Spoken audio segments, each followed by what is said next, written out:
Katikati ya bara la Afrika, katika nchi ya Zimbabwe ya sasa, yapo magofu ya ajabu ambayo yamekuwa fumbo kwa watafiti, wachoraji wa historia na hata wachawi wa kiroho.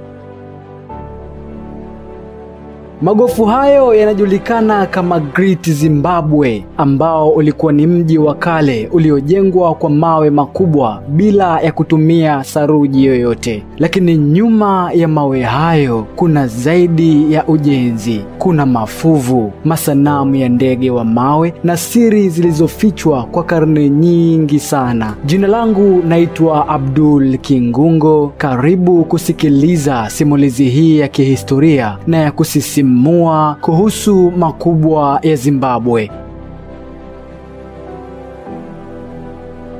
Great Zimbabwe au Zimbabwe Kuu si jina tu, ni asili ya taifa zima la Zimbabwe. Katika lugha ya Shona, Dzimba Dzamabwe maana yake ni nyumba za mawe. Na kweli mawe haya si ya kawaida kabisa, yaliwekwa bila kutumia saruji. Yamesimama tangu karne ya 11 hadi karne ya 15 BK.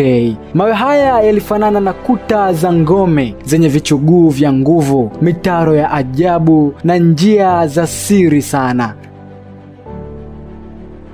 Mawe haya yalikuwa ni alama za ustaarabu uliokuwepo kwa watawala, wafanya biashara, mafundi pamoja na wachawi. Ustaarabu ambao kwa muda mrefu sana historia ya kikoloni ilijaribu kuufuta kwa makusudi. Hakuna saruji, hakuna gundi, lakini mawe yalichongwa kwa mikono na kupangwa kwa usahihi wa ajabu sana. Je, walijifunza wapi teknolojia hii? Na kwa nini walijenga kwa siri katikati ya nyika?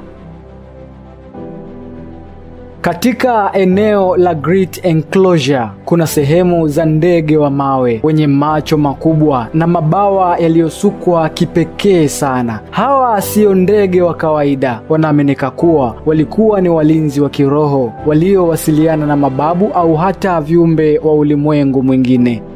Leo hii nembo ya taifa la Zimbabwe ni ndege huyo, na huu unakuwa ni ushahidi kuwa roho ya kale bado inaishi katika taifa hilo. Wachimbaji wa kihistoria wamekuta mafuvu ya watu waliokufa katika hali za kutatanisha sana, yaliyohifadhiwa chini ya jumba kubwa au pembeni mwa miamba.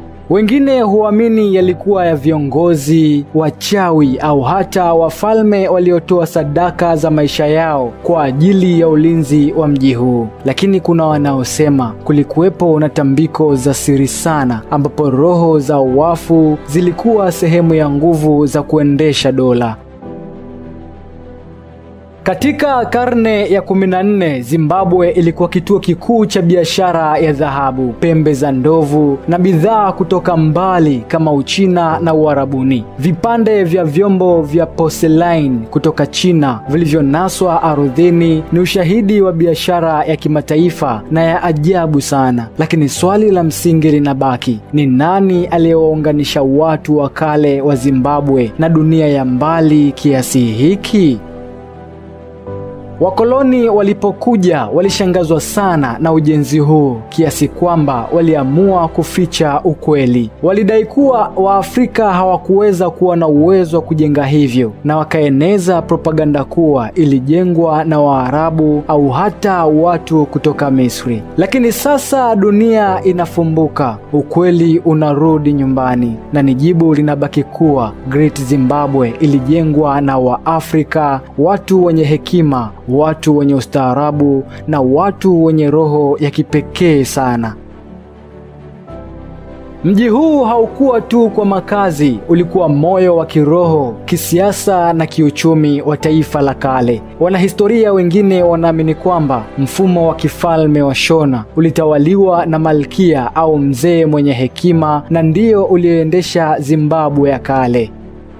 Kuna hata wanaodai kwamba mji huu uliandaliwa kwa nyota kwa kutumia mystic geometry na jinsi ile majumba ya kale duniani kama Machu Picchu au piramidi za Misri zilivyokuwa zimepangwa kwa mpangilio wa anga.